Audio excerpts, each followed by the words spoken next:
कांपते हृदय और बोझिल कदमों से रानी राजलक्ष्मी चंपा के पौधे के पास जाती है। पौधे के पास जाकर जब रानी ने अपने हाथ बढ़ाकर चंपा के पौधे के तने को छुआ और उसे प्यार से सहलाया तो पौधे के स्पर्श से रानी को असीम आनंद मिला, जैसे वह अपनी औलाद को सहला रही हो। तभी चंपा के पौधे से रुंधी हुई आवाज आई, भैया बांस। बांस ने कहा, बहन चंपा तुम रो रही हो। चंपा ने कहा, हाँ भैया, रुका ही नहीं गया, क्योंकि आज हमारी माँ मेरे फूल लेने आई हैं। उनके प्यार भरे प्रथम स्पर्श से मैं आनंदित हो गई, इसलिए मेरा हृदय भावुक हो गया। माँ शब्द सुनते ही रानी राजलक्ष्मी भी भावुक हो उठी। तभी चंपा के पौधे से आवाज आई, बांस भैया, आप मुझे आदेश दे कि अब मैं क्या करूं। मेरी तो इच्छा हो रही है कि मैं अपनी माँ के चरणों में अपने सारे फूल समर्पित कर दूं। इस पर सभी बांस के पौधों से एक साथ आवाज आई, हाँ बहन चंपा, तुम बिल्कुल सही हो। तुम्हारा दिल जो कह रहा है वही करो। माँ के चरणों में तो स्वर्ग है। इस आवाज के साथ ही चंपा के पौधे की सारी डालियां झुककर रानी राजलक्ष्मी के चरणों को छूकर उनके चारों ओर फैल गईं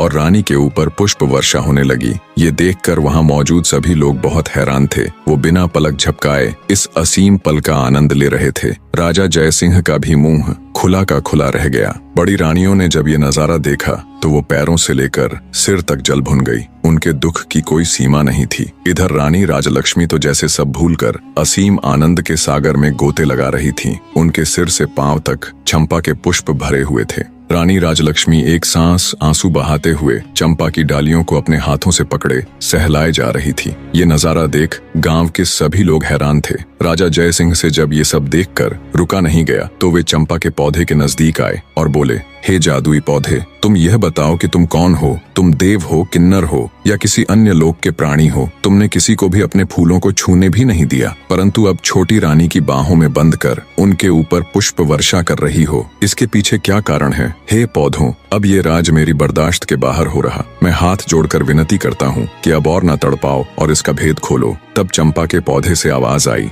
हे राजन, मैं और यह 6 बांस के पेड़ आपकी और छोटी रानी राजलक्ष्मी की ही संतान है। हम 7 भाई बहनों का जन्म एक साथ ही हुआ था। हमारे जन्म के समय हमारी माँ बहुत अधिक पीड़ा में थी। तब हमारी माँ ने आपकी पटरानी और इस राज्य की महारानी से अपनी सहायता करने के लिए निवेदन किया। तब पटरानी ने साजिश करते हुए हमारी माँ को दीवार के सहारे खड़ी हो जाने के लिए कहा, ताकि जब हमारा जन्म हो तब हम ऊंचाई से गिरकर मृत्यु को प्राप्त हो जाए। पर महाराज, ईश्वर की कृपा से हम 7 का जन्म उसी अवस्था में बिल्कुल ठीक ठाक हो गया। पर हमारी माँ दर्द के कारण हमें जन्म देते ही बेहोश हो गई। उनकी बेहोशी का फायदा उठाते हुए बड़ी रानी ने एक दाई को बुलाया और उसे पैसों का लालच देकर हमें मारकर जंगल में जमीन में दबाने के लिए कहा। कहानी का अंतिम भाग भी आज रात तक आ जाएगा।